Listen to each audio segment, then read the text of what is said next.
Magandang umaga mga kahuan, narito na ang ulat sa panahon today. Narito na ang lagay ng ating panahon ngayong araw nga ng Linggo, September 7, 2025. Sa latest na inilabas po ng mga thunderstorm advisories sa iba't ibang mga lugar sa ating bansa, makikita po natin as of 3 a.m., 3:10 a.m., ay may mga thunderstorm advisories tayo, particular na sa may bahagi ng Negros Island Region, Central Visayas, Zamboanga Peninsula, at sa may silangang bahagi ng Mindanao, yung Caraga at Davao Region. Samantala naman, sa ating latest satellite images, makikita po natin na patuloy ang pag-iral ng southwest monsoon o habagat, partikular na sa may kanlurang bahagi ng northern and central Luzon, habang yung binabantayan po rin po natin bagamat nasa labas na ng Philippine Area of Responsibility.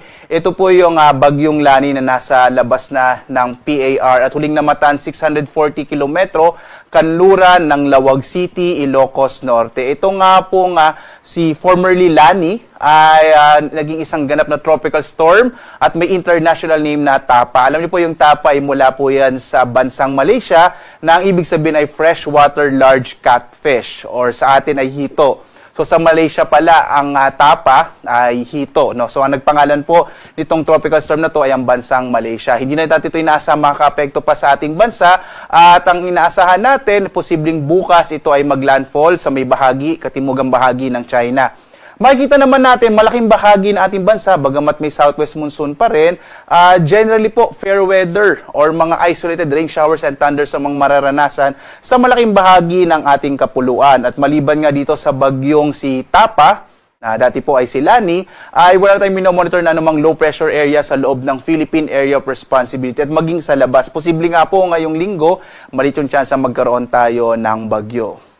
At ngayong araw nga, inaasahan natin malaking bahagi ng Luzon ay makararanas ng mga isolated rain showers and thunderstorms sa hapon hanggang sa gabi. Mga localized thunderstorms po ito. Normally, tumatagal ng mga 1 hanggang 2 oras at yung intensity po ng mga pag-ulan ay mula light to moderate at kung minsan po ay malalakas. Pero again, hindi po ito nagtatagal at hindi rin malawakan. Ang agwat ng temperatura natin sa Lawag, 24 to 32 degrees Celsius. Dito sa Baguio, nasa 16 to 21 degrees Celsius. Sa Tuguegarao naman, 25 to 33 degrees Celsius. Sa Metro Manila, 24 to 31 degrees Celsius.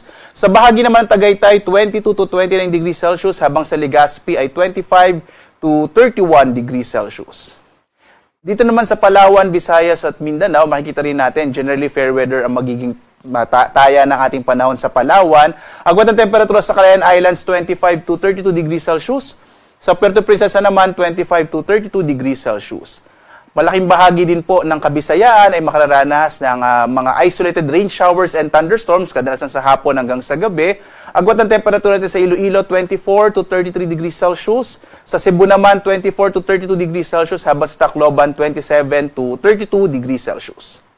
Ang malaking bahagi din po ng Mindanao ay makararanas ng bahagyang maulap hanggang sa maulap na kalangitan na may mga pulupulong pag-ulan, pagkidlat, pagkulog, lalo na bandang hapon hanggang sa gabi. Mas malaki po yung tsansa ng medyo maulap na kalangitan sa may silangang bahagi or sa eastern section ng Mindanao, particular na sa Caraga at Davao Region, lalo na po bandang mamayang hapon hanggang sa gabi sa inaasa ating pag-iral ng easterlies o yung hangin nagmumula sa Karagatang Pasipiko.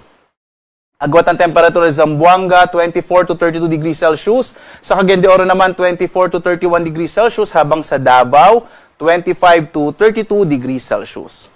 At ngayong araw nga po, wala pa rin tayong nakataas na gale warning, banayad hanggang sa katamtaman ng inaasahang magiging lagay ng ating karagatan. Maaaring pumalaot yung mga sakyang pandag at mga bangka sa mga baybayin na ating bansa. Bagamat mag-ingat pa rin po kung minsan kapag may mga thunderstorms, nagpapalakas ito ng alon ng ating karagatan. At sa susunod po na 4 na araw, inaasahan natin ang patuloy na pag-iral po ng southwest monsoon. Bukas naman, maaring umiral itong easterlies na siya magdadala ng maulap na kalangitan na may kalat-kalat na mga pag-ulan.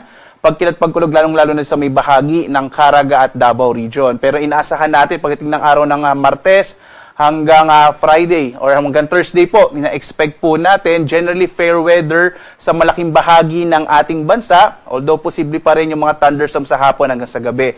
This week, ina-expect po natin medyo hihina itong hanging habagat at dahil doon, inaasahan po natin na generally fair weather sa malaking bahagi ng ating kapuluan, lalo na sa may area ng Luzon, at Visayas. Posibleng umiral yung easterlies or pwede rin po yung intertropical convergence zone. Maring magdala ito na mas malaking tsansa ng mga pag-ulan sa may bahagi ng Mindanao. Muli po, no, i-update pa rin natin itong ating weather outlook sa mga susunod na araw. At kagaya ng binanggit ko kanina, malit yung tsansa magkaroon tayo ng bagyo at least for this week base sa pinakahuling datos na ating nakalap.